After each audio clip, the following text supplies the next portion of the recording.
இந்த இடத்திற்கு அனுப்பி கொடுத்தவர் நம்முடைய ஐயர் அவர்கள், ரெவரண்ட் ஜான் கிருபாகரன் அவர்கள். ஒரு நாள் ராத்திரியில் எனக்கு ஒரு ஃபோன் வந்துச்சு. அந்த ஃபோன் என்னன்னு பார்த்தா, நாளைக்கு காலையில் நீங்கள் பிரசவத்துக்கு வர வேண்டாம், நாளைக்கு காலையில் நீங்கள் இங்கே பிரசவம் பண்ண வர வேண்டாம், ஆனால் நீங்கள் இந்த வயிற்று பகுதியில் ஒரு சர்ச்சு, அந்த சர்ச்சுக்கு சில பிரச்சனைகள் இருக்குது, நீங்கள் அங்கே போனால் நல்லா இருக்கும். என்ன சர்ச்சு அப்படின்னு சொல்லும்போது அவர்கள் இந்த திருச்சபையுடைய பெயரை எனக்கு சொன்னார்கள். எனக்கு இப்படி ஒரு திருச்சபையுடைய பெயரே தெரியாது, உண்மையே தெரியாது.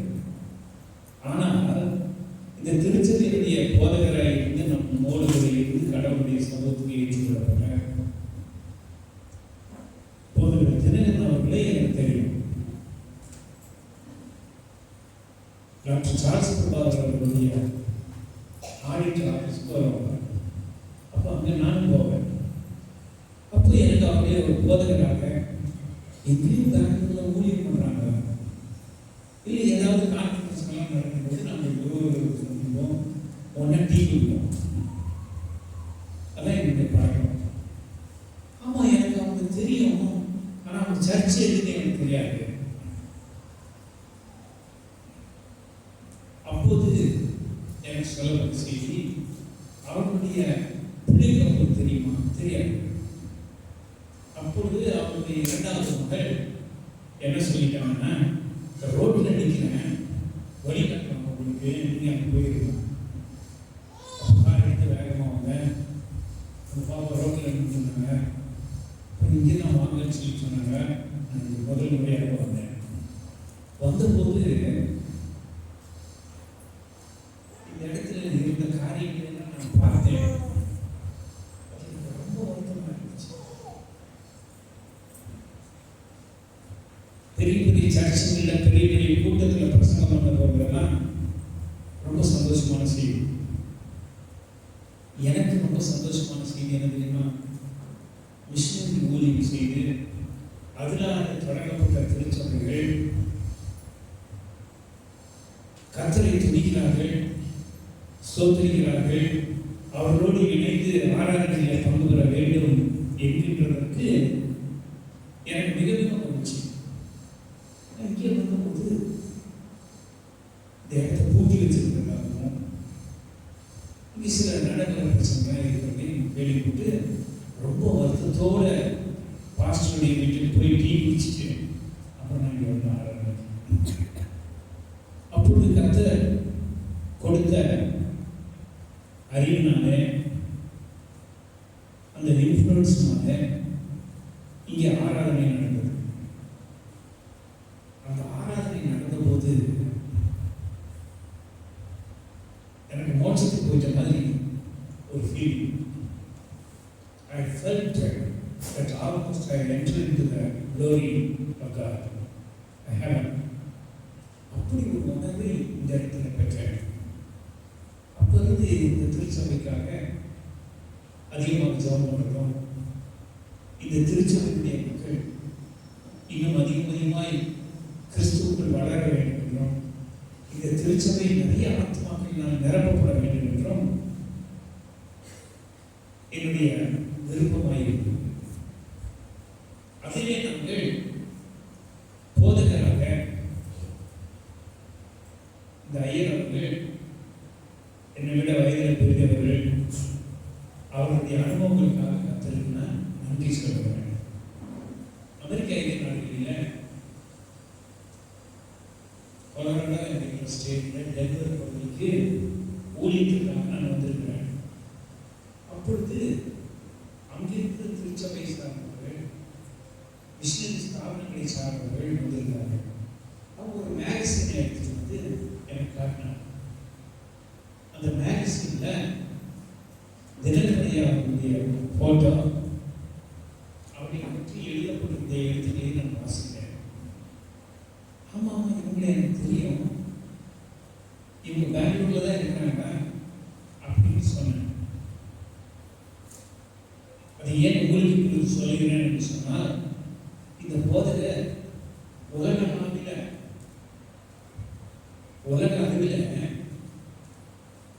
சுவிசேஷ ஊழியம் என்பதற்கு பாராட்டு பெற்றது. நிறைய வெள்ளக்காரங்க வருவாங்க போவாங்க, அவங்களுக்கு இந்தியாவை பற்றி ஒன்றும் தெரியாது. Many white people, missionaries, Americans, Britishers come to this country saying that they are the great preachers or evangelists, leaders, but they do not know anything about India. இந்தியாவின் படத்திலே தெரிந்திருந்தார்களே தவிர அவர்களுக்கு தெரியாதவர்கள் நம்முடைய போதகரை போன்று இருந்தவர்களிடத்தில் நிறைய கற்றுக்கொண்டார்கள்.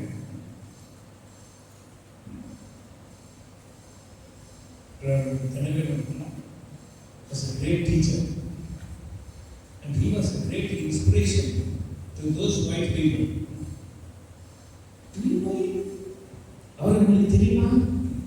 Yeah, I heard about him, and he is living somewhere, a place called Whitefield.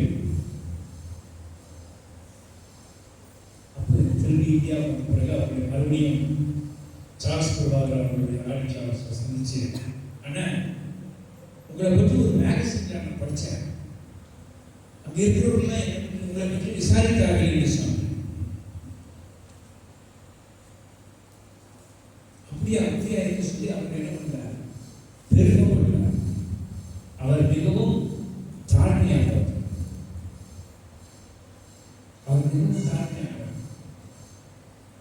ஆனால் அவர் ஒரு நல்ல ஊழியக்காரர்.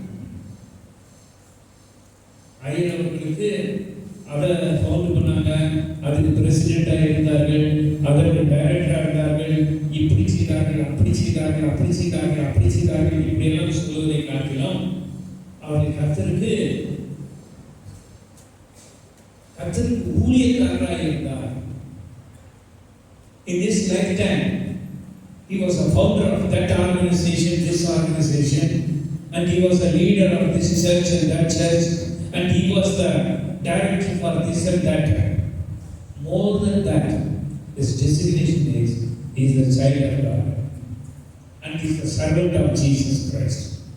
அவருக்கு பெரிய புகழ் என்ன சொல்லுங்க, அவர்கள் இயேசு கிறிஸ்துவுடைய ஊழியக்காரர். சொல்ல பயப்படுறீங்களா? அவர் இயேசு கிறிஸ்துவுடைய ஊழியக்காரருடைய வேலை என்னன்னு தெரியுமா? ஊழியக்காரருடைய வேலை என்னன்னு தெரியுமா? ஏப்பா வண்டி குச்சி எடுத்து ஓரம் போட்டா நல்லா இருக்குங்க அப்படின்னு டிரைவருக்கு சொன்னோன்னு உடனே அந்த டிரைவர் என்ன பண்ணுவாங்க, போய் அந்த வண்டியை ஓரம் கட்டி போடுவாங்க. இங்கே நிறைய பேர் வராங்க, அதனால இந்த ஜன்னல் கதவெல்லாம் நல்லா திறந்து காற்று வரட்டும் அப்படின்னு சொன்ன உடனே வேலைக்காரர்கள் என்று சொல்லி இருக்கிறவங்க என்ன சொல்லுமா, ஓடி போய் அந்த கதவையும் அந்த ஜன்னலையும் திறந்துடுவாங்க. அதைத்தான் பாலிஷ் லாங்குவேஜ்ல என்னன்னு சொல்றோம், ஊழியக்காரர்னு சொல்றோம். ஒரிஜினல் அதுக்கு பேர் எடுத்துருமா, சாதாரண மொழியில அவர்கள் வேலைக்காரர். இந்த ஐயரை பற்றி சொல்லணும்னு சொன்னா, இவர் இயேசுவுக்கு வேலைக்காரராக இருந்தார். அவருடைய ஊழியர்களை பற்றியெல்லாம், ஆரம்ப காலத்தினுடைய ஊழியர்களை பற்றியெல்லாம் கொஞ்சம் நான் கேள்விப்பட்டிருக்கிறேன். பெரிய பாஸ்டர் வந்து பேசுறது, அவர்களோடு ஊழியர்களை ஈடுபட்டவர்கள், ஊழியர்களுக்காக இந்த இடத்துல அனுப்பி கொடுத்தவர்கள், அவர்களெல்லாம் பேசுறதை நான் கேட்டிருக்கிறேன். என்ன சொன்னாங்க தெரியுமா? இந்த இடமெல்லாம் காடா கிடந்துச்சு. இந்த இடம் என்ன கிடந்துச்சு? காடா கிடந்துச்சு. அந்த இடத்துல அந்த நேரத்துல இவர்கள் இங்கே வந்து கர்த்தருடைய ஊழியக்காரராக ஆத்துமாக்களை சந்தித்தார்கள். அந்த ஆத்துமாக்களை கர்த்தருடைய சமூகத்தில் கொண்டு வந்து இன்றைக்கு இந்த திருச்சபையார் அவர்கள் நிறுவி இது தொடர்ந்து பெருக வேண்டும் என்கின்ற ஆசீர்வாதத்தோடு விட்டு கர்த்தருடைய சமூகத்துக்கு சென்றிருக்கிறார்கள். ஆகவே இந்த நாளிலே நாம் தெரிந்து கொள்ள வேண்டிய ஒரு உண்மை என்னவென்றால் 3 விதமான உண்மைகளை நாம் தெரிந்து கொள்ள வேண்டும். ஒன்று, அந்த யோசுவாவின் புஸ்தகத்தில் கர்த்தர் யோசுவாவின் இடத்துல பேசுகிறார். God spoke to Joshua. What he spoke? First chapter. கர்த்தருடைய தாசனாகிய மோசே மரித்த பின்பு கர்த்தர் மோசேயின் ஊழியக்காரனான நூனின் குமாரன் யோசுவாவை நோக்கி பேசுகிறார். 5வது வசனம் படிங்க.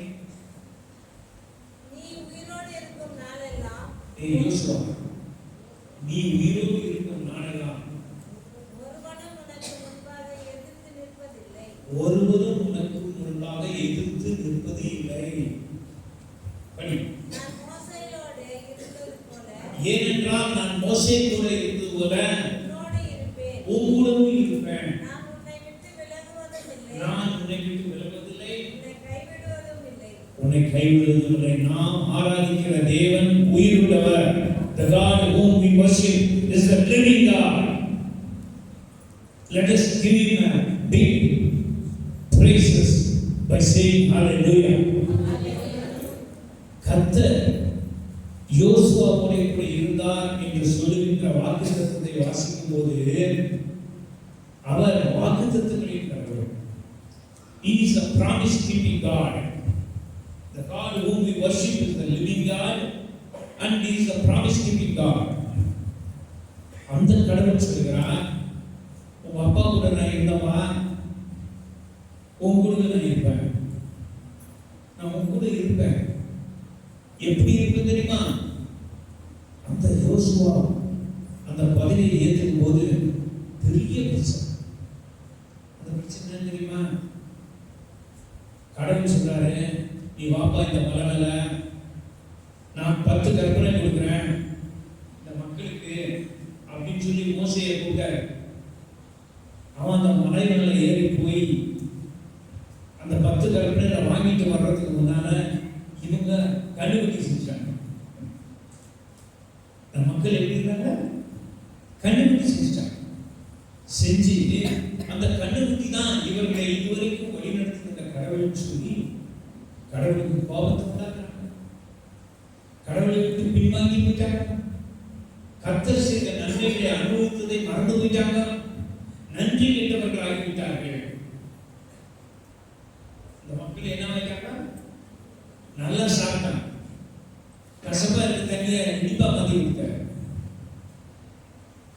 வனாந்திரத்துல மன்னாவை கொடுத்து காடைகளை கொடுத்து இந்த மோசே அவர்களை வழிநடத்தி கொண்டு வந்திருக்கும் போது அந்த தெய்வத்தை விட்டுட்டு இவங்க என்ன பண்ண ஆரம்பிச்சாங்க?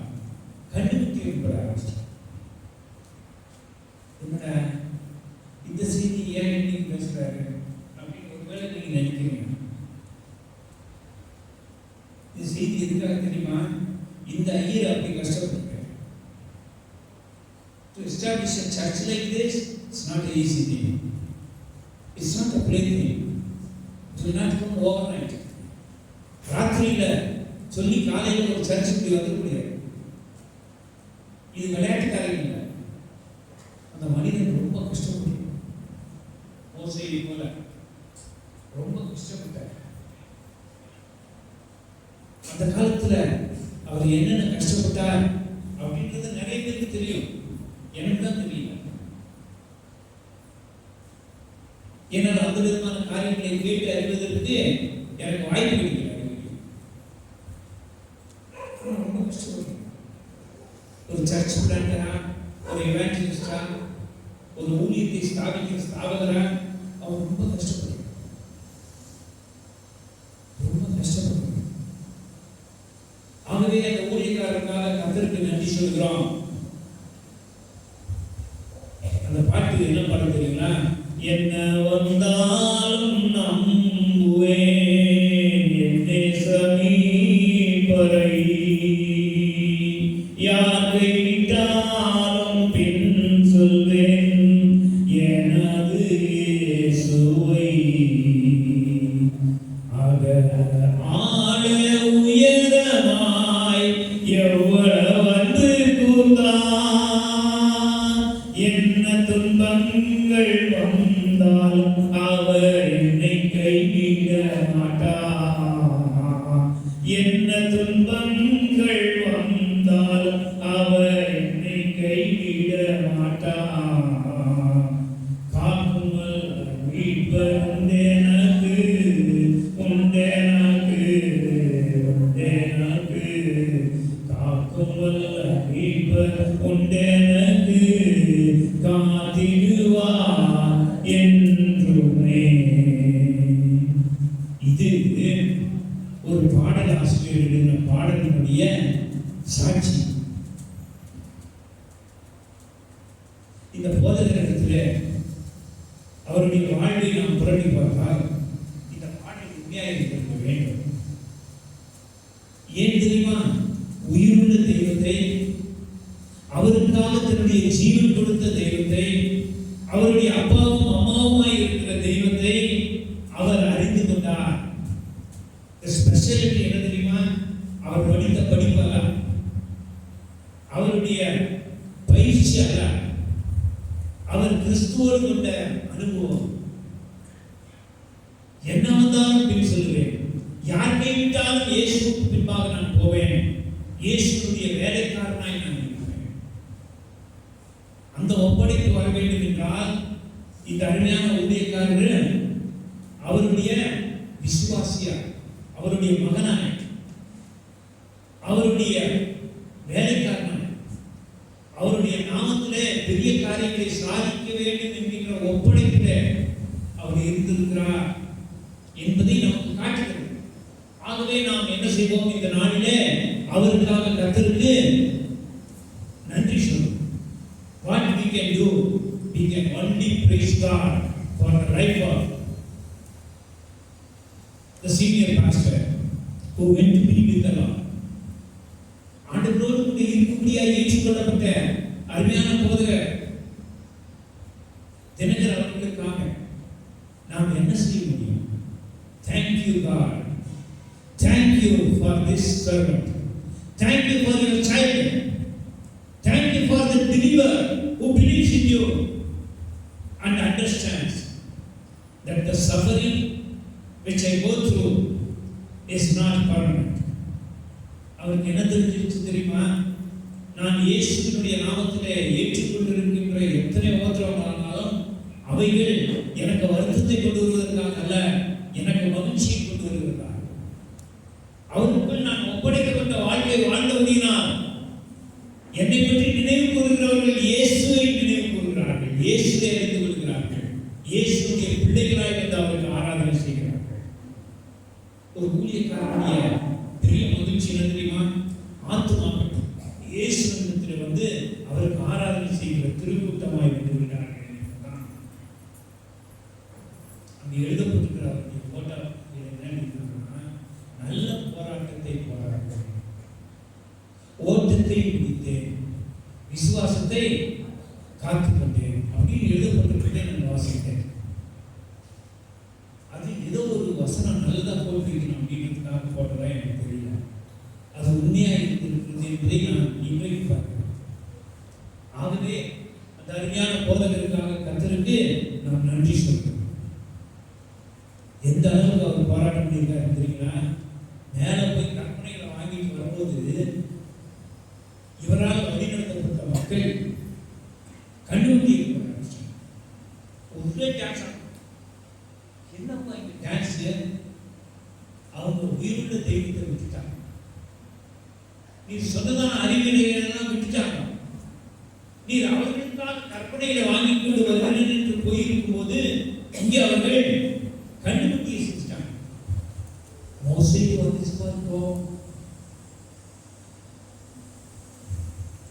போதகர் தினகருக்கு கோபம் வந்ததை நான் பார்த்ததில்லை. நான் உண்மையாக பார்த்ததே நல்லா சிரிச்சுட்டு அடக்கப்பட்டது. ஆனால் அவருடைய விசுவாசம், அவர் மூலமாக இயேசு நடக்கிற வழிநடத்தப்பட்டவர்கள் கர்த்தரை விட்டு பின்பற்றுகிறார்கள் என்பதை கேள்விப்பட்டால் எவ்வளவு வேதனை இருக்கும் தெரியுமா? இன்னொரு இடத்துல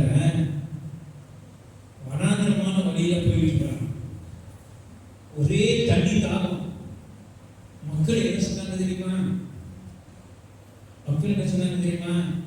நாங்க எகிப்திலேயே செத்து போயிருந்தா நல்லா இருக்கும். நீ ரோட்டு கொண்டு வந்து இந்த இடத்துல தண்ணியில சாகடிக்க வைக்கிறீங்க.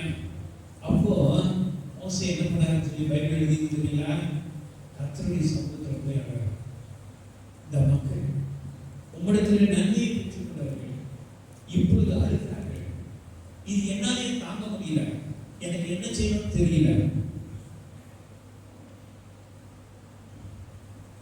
கர்த்தர் சொல்றாரு, முன்னால பெரிய பாறை இருக்குல்லவா, அதை என்ன பண்ணு, அது கூட நீயே பேசு, அதுக்கு பேசு. ஆனால் அந்த மக்கள் கர்த்தருக்கு விரோதமாக, கர்த்தருடைய ஊழியக்காரருக்கு விரோதமாக காரியங்களை செய்யும் கோபத்தில் என்ன செஞ்சாங்க? கையில் வச்சிருந்த கோல் அடிச்சுட்டாங்க. தண்ணி வந்துச்சு. என்னங்க நல்ல கவனமா போறீங்க? தண்ணி வந்துச்சு, ஆனா கர்த்தருக்கு கோபம் வந்துச்சு. கர்த்தர் சொன்னாருன்னா, நீ பாலும் தேன் ஓடுகிற அந்த கானான் தேசத்தை பார்ப்பாய், ஆனா நீ உள்ள போக மாட்ட.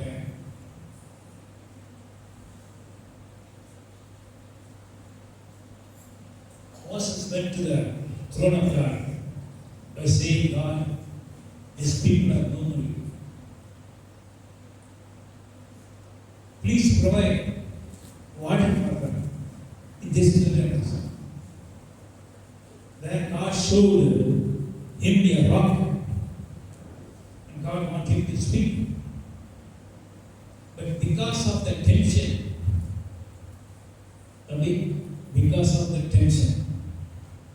he hit that rock where Bible records the water came, but he was cursed. Moses, இந்த ஊழியக்காரனுடைய வாழ்க்கையில் கூட அப்படி காரியங்கள் நடந்தது. இவ்வளவு பெரிய ஒரு இடத்துல ஒரு திருச்சபையை நிறுவி ஆத்துமாக்களை கொண்டு வந்து சேர்க்கும் போது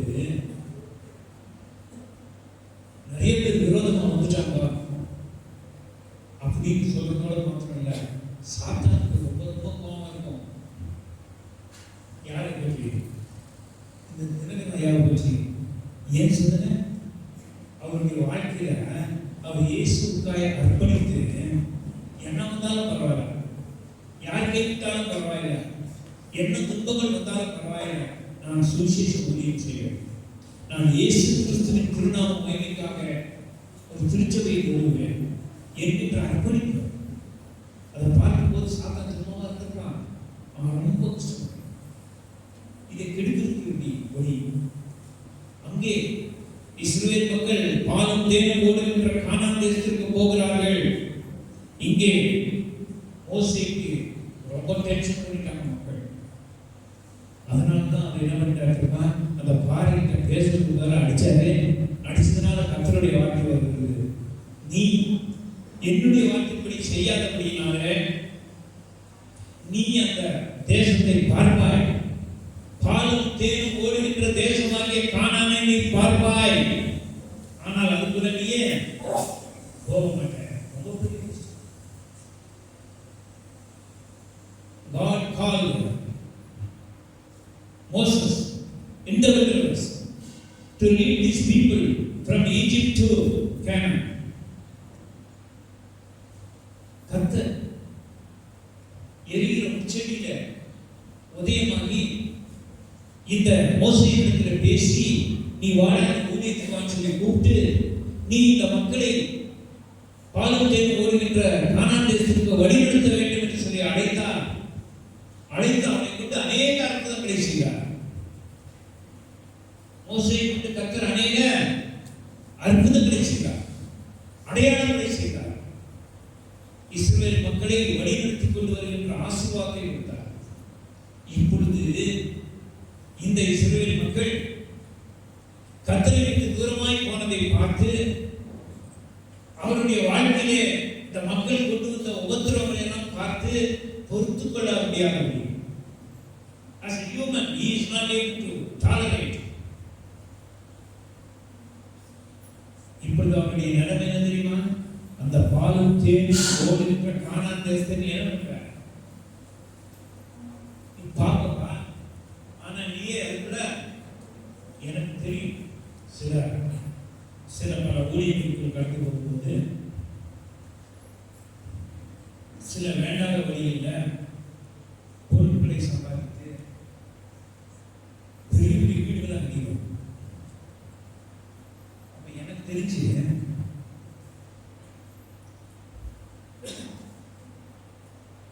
கோயம்புத்தூர்ல ஒரு பேராயர் அந்த ஊழியர்கள் சொல்ற, நீ இவ்வளவு திருத்தனம் பண்ணி கட்டுறா, இவ்வளவு திருத்தனம் பண்ணி கட்டுற இல்லையா, இந்த வீட்டுக்குள்ள நீ போ, இந்த வீட்டுல நீ வாழ.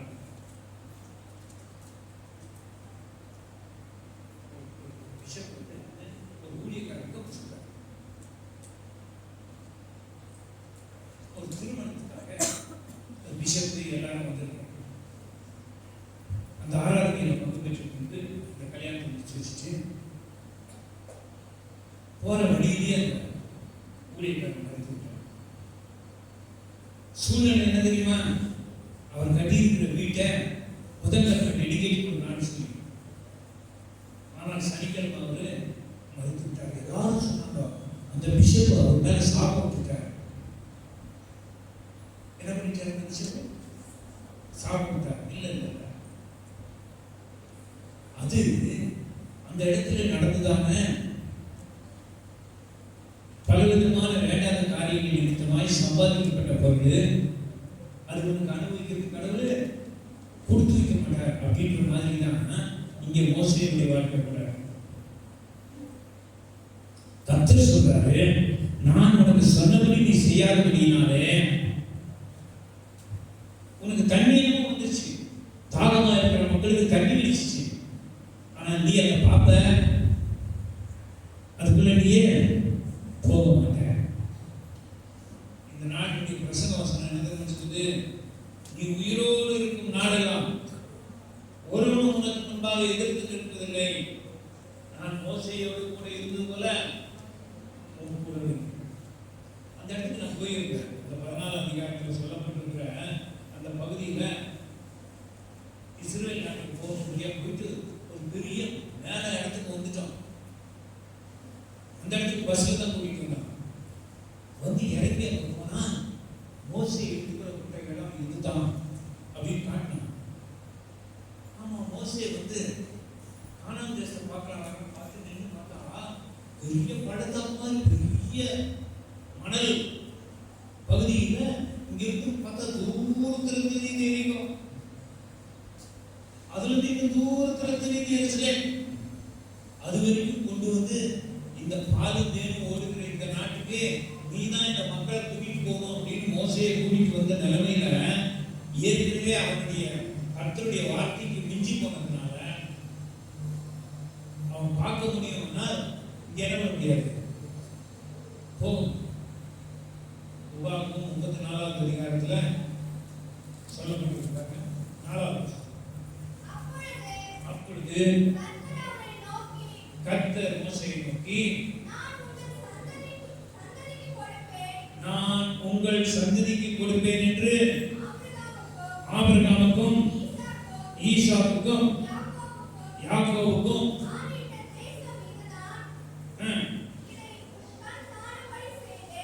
நான் கொடுப்பேன் என்று ஆணையிட்ட தேசம் இதுதான். பாருங்க, நல்லா தெரியுதா அவனுக்கு? இதுதான் அப்படின்னு காட்டிட்டு சொல்றாங்க. இதை காணும்படி செய்தேன், ஆனாலும் நீ அந்த இடத்துக்கு கடந்து போவதில்லை என்று சொன்னார். கர்த்தரின் தாசனாகிய மோசே மோவாப் தேசமான அவ்விடத்திலே கர்த்தருடைய வார்த்தையின்படியே மரித்தான். கர்த்தருடைய வார்த்தையின்படி அவர் என்ன பண்ணிட்டார்? ஆனா அவனுக்கு ஸ்லாக்கியம் பாருங்க, கர்த்தர் தான் அவனை அடக்கம். வானபூமி படைத்த கடவுள், இந்த ஊழியத்துக்காக அழைத்த கடவுள் அந்த மோசேயை அடக்கம் பண்ணினார். 16ஆம் வசனம்.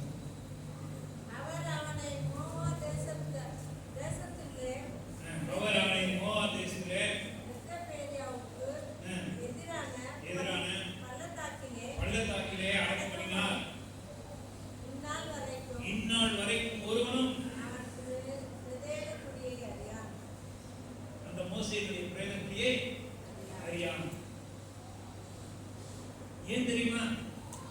அந்த டென்ஷன்ல மாட்டிட்டாங்க. மக்களுக்காக கடவுளுடைய சமூகத்தில் கற்பனை வீட்டுக்குள்ள போய் வரும்போது மக்கள் கொண்டதான ஓத்திரத்துல தலைக்கெட்டு போய் ஊழியத்துல அந்த கற்பனையெல்லாம் அடிச்சு உடைக்கிறதுனால அந்த மாதிரிலாம் செஞ்சிருக்கும் போது இங்க பேசுறதுக்கு பதிலாக அடிச்சிட்டாங்க. கீழ்படியாம போயிட்டாங்க. அதனால நீ அங்க போகணும். மறுபடியும் கத்தரோட ஞாபகம், மறுபடியும் கத்தர் என்ன பண்றவர அவன் செஞ்ச காரியத்தை என்ன பண்றாரு? ஞாபகப்படுத்துறாரு. ஞாபகப்படுத்தி அந்த இடத்துல மோசே மறித்தான். அந்த இடத்துல மோசே மறித்தான். இப்பொழுது இதோ சொன்னா தினகர் ஐயா வந்து இந்த உலக வாழ்க்கையை வாழ்த்து காரியங்களை செஞ்சுட்டு கத்தர் சமூகத்துக்கு போயிட்டாரு. இப்பொழுது உங்களுக்கு இன்னும் காட்சி வந்திருக்காரு. அவருடைய மகன் தெரிந்து கொள்ள வேண்டிய உண்மை என்ன தெரியுமா? உன்னுடைய அப்பாவை அழைத்த கத்தர் உன்னையும் அழைத்திருக்கிறார். அப்படி அழைக்கிறானா ஊழியம் பண்றது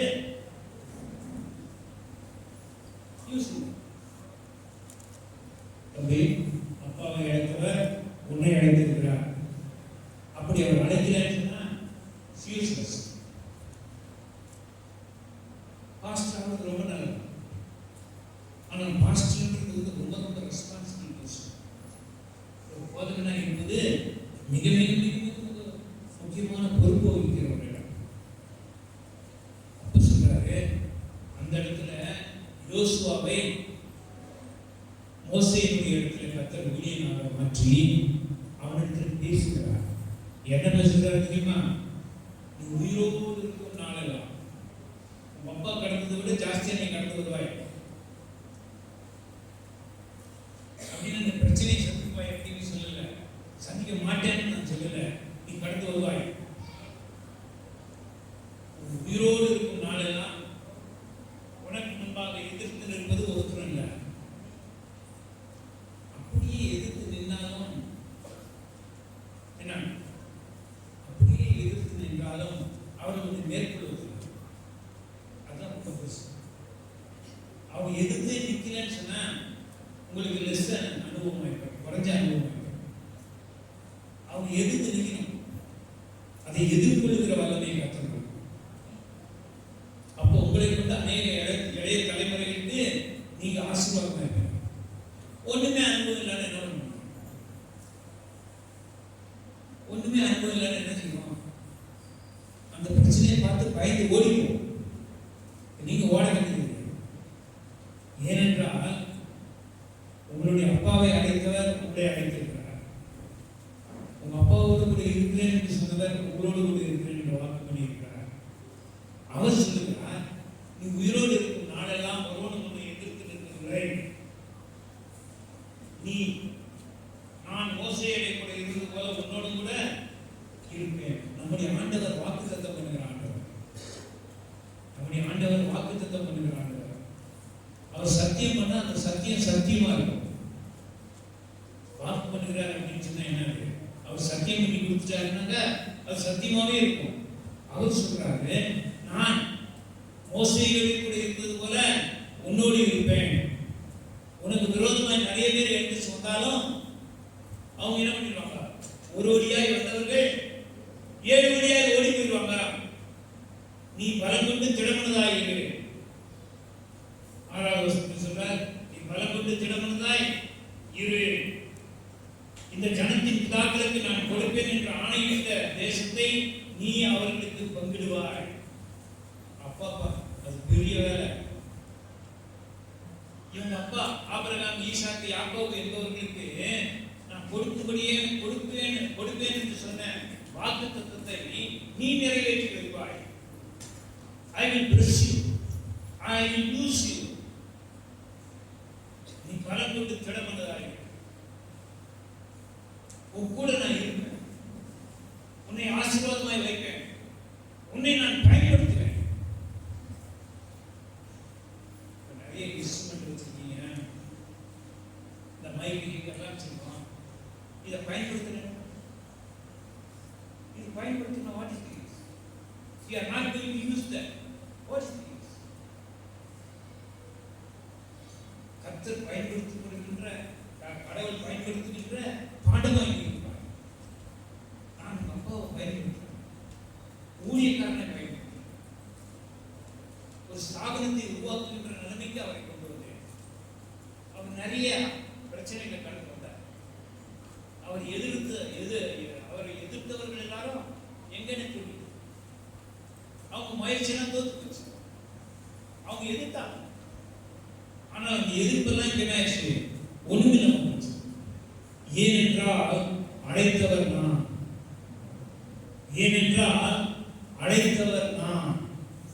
I am the one who called you. Therefore, be encouraged in the spirit of the Lord and go forward. நீ பலம் கொண்டு திடமனதாய் முன்னுக்கு போ. நான் உன்னுடைய அப்பாவோடு கூட இருந்தது போல, மோசேயோடு கூட இருந்தது போல நான் உன்னோடு கூட இருப்பேன் என்று அவர் வாக்குத்தத்தம் பண்ணியிருக்கிறார். அந்த வாக்குத்தத்தங்களை நீ பெற்றுக்கொண்டு அதை விசுவாசித்து நீ முன்னுக்கு போவாய் என்று சொன்னார். தன்னுடைய சரீரத்திலும் தன்னுடைய ரத்தத்திலும் நம்மோடு உடன்படிக்கை பண்ணியிருக்கிற கடவுள் உன்னோடு கூட. பைபிள்ல ரொம்ப முக்கியமான வசனம் சொல்லி முடிச்சாங்க. என்ன சொல்றாருன்னா, நீ என்னுடைய வார்த்தைகளின்படி.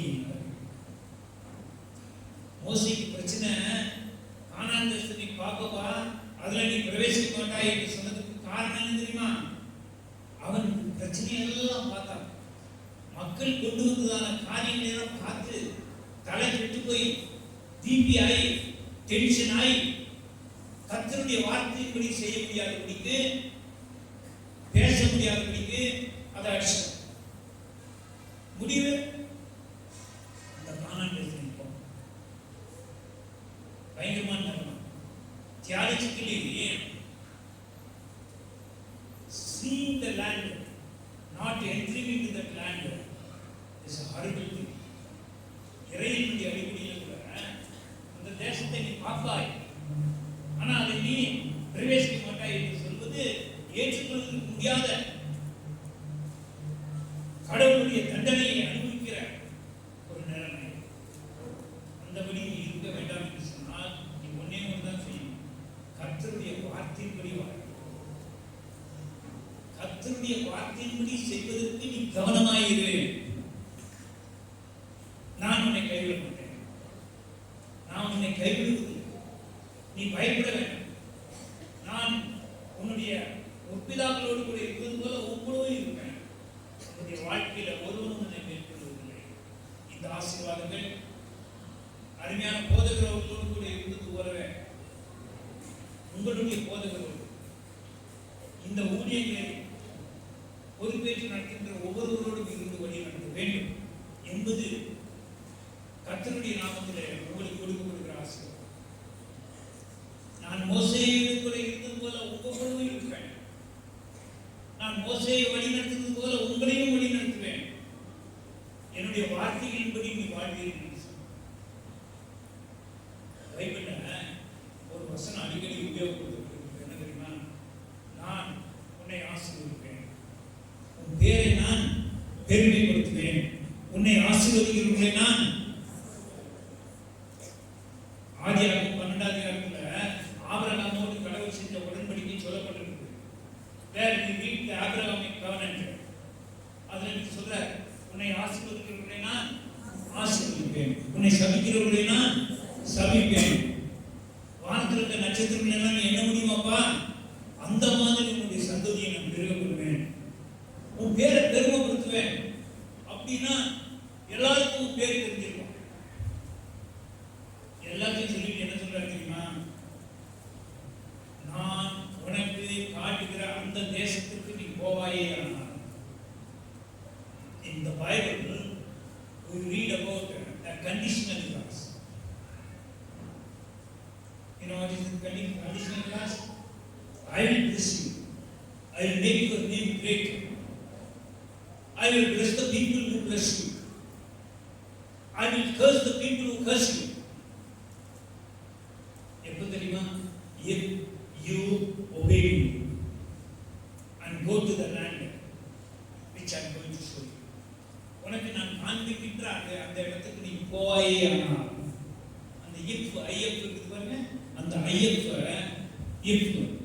ஆங்கிலத்தில் if the conditional clause அந்த வார்த்தையை சொல்லியே சொல்றார். எல்லா ஆசீர்வாதங்களும் கடவுள் வைத்திருக்கிறது. இவைகளை நான் உனக்கு கொடுப்பேன், உன் பேரை நான் பெருமைப்படுத்துவேன். இந்த திருச்சபை வளர்ந்த அநேக கிளை சபைகளாக வேண்டும். இந்த 7வது வருஷத்துல வரும்போது என்ன செய்ய தெரியுமா? இந்த சபை என்ன வருகை பெருகி இந்த சபை இன்னும் நிறைய கிளை சபைகளாக இருக்கும். அப்படி செய்வதற்கு உங்களை கர்த்தர் பயன்படுத்த வேண்டும். அவருடைய வார்த்தைக்கு நீங்கள் கீழ்ப்படிய வேண்டும். அவர்களுக்கு காட்டுகிற தரிசனத்துப்படி நீங்கள் போக வேண்டும். அப்படி செய்வீர்கள் என்றால் யோசுவாவோடு கூட சேர்ந்து நீங்கள் கர்த்தருடைய நாமத்தில் ஆசீர்வதிக்கப்பட்டவர்களாய், அவருடைய ஆசீர்வாதத்திற்கு சாட்சிகளாய், அவருடைய ஆசீர்வாதத்தினால் அநேகரை ஆசீர்வாதங்கள் வழிநடத்துகின்ற விசுவாசிகளாய் இருக்க, திருச்சபையாய் இருக்க, போதகராய் இருக்க கர்த்தர் அவருடைய வழிநடத்துவார். அந்த ஆசீர்வாதத்தை கர்த்தர் உங்களுக்கு கொடுப்பாராக.